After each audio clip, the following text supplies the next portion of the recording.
Hello, Rangers. Today we've got some red-hot news straight from Ibrox that's going to get everyone talking. First up, Dujon Sterling has finally revealed what no one knew about his fitness, and what's being said behind the scenes will truly surprise you. And if you thought you'd seen it all, Keith Jackson brings an explosive comparison between Philippa Clement and Brendan Rodgers. Is Rangers really lost? But wait, there's more. There's news about James Tavernier and all the speculation around him leaving the club.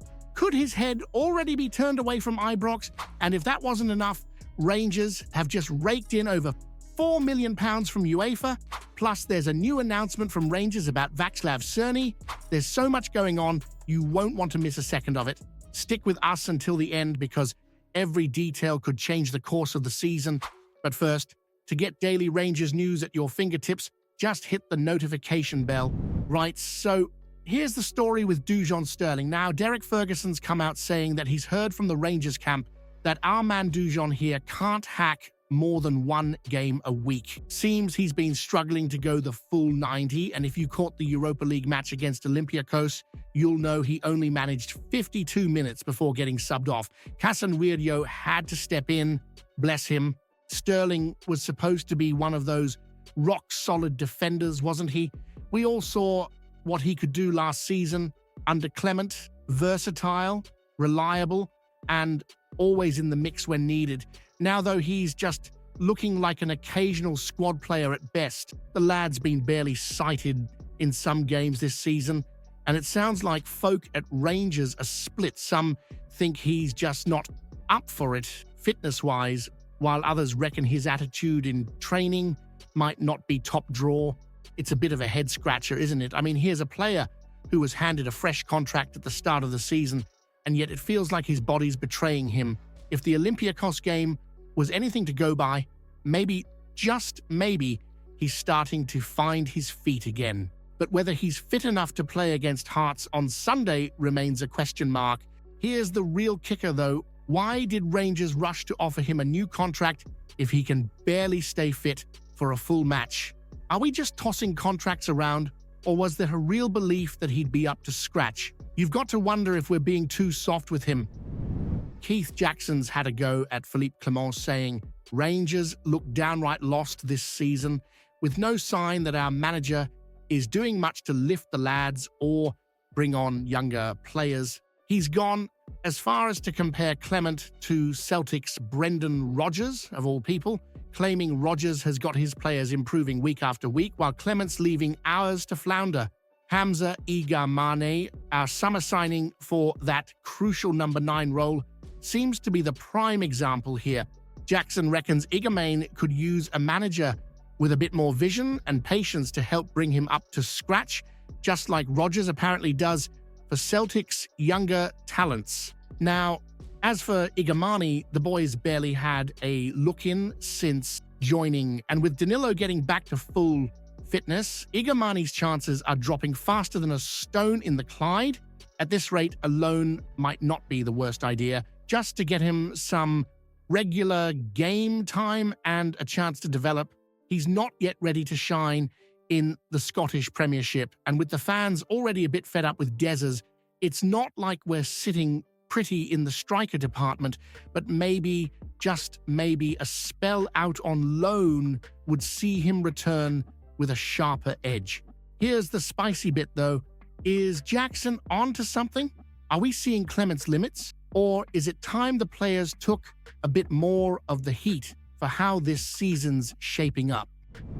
Well, it seems Derek Ferguson thinks our captain, James Tavernier, might have had his head turned by offers from afar, Turkey, the Middle East and whatnot, during the summer transfer window.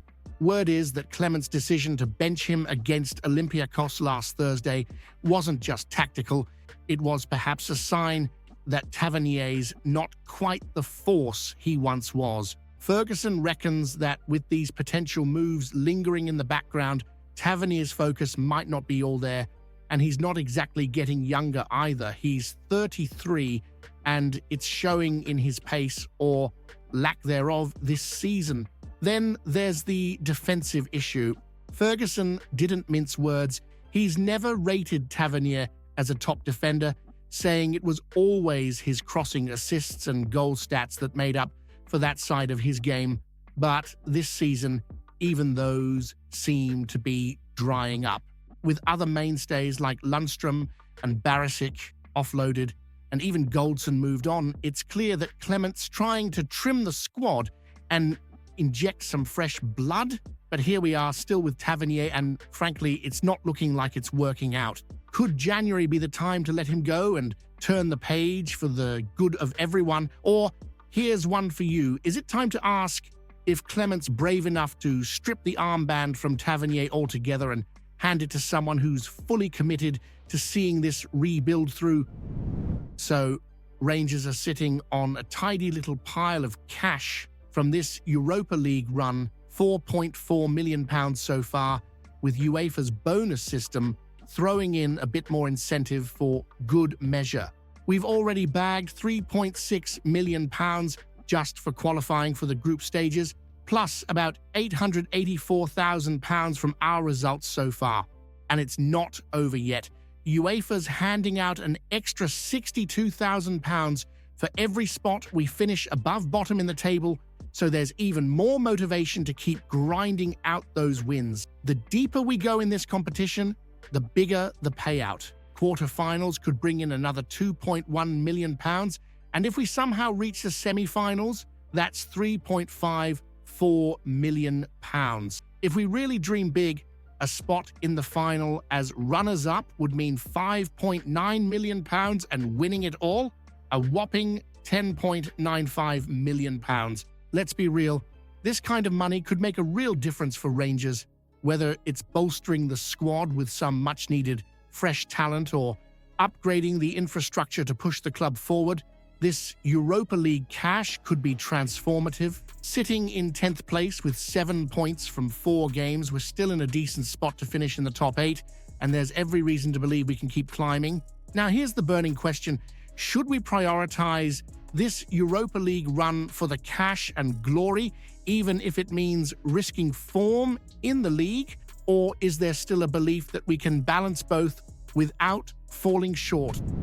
Well, Václav Cerny's off to join the Czechia squad for the November international break, and you can almost hear Philippe Clement holding his breath, can't you?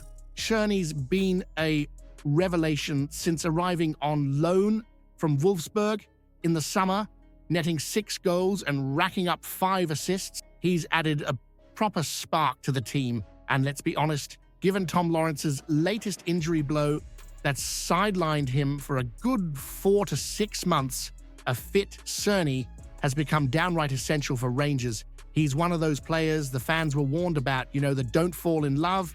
He's just on loan types. But we know how that goes.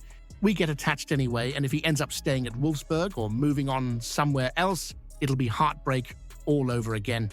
It's a bit of Abdallah Sima déjà vu, isn't it? Sima was an absolute joy during his spell, and now he's off with Brest in the Champions League while we're left to wonder what could have been. Cerny's out there on international duty now, and if he comes back unscathed, he could be vital to our push in the league and Europe. But here's a thought to stir the pot. Should Rangers make it a priority to secure Cerny permanently, or is that just asking for another Sema-style heartbreak all over again? Comment below what you think about the news. Don't forget to leave a like on the video to help me out. I post videos every day talking about our Rangers, so if you're not subscribed, you're missing out on the latest news. See you soon.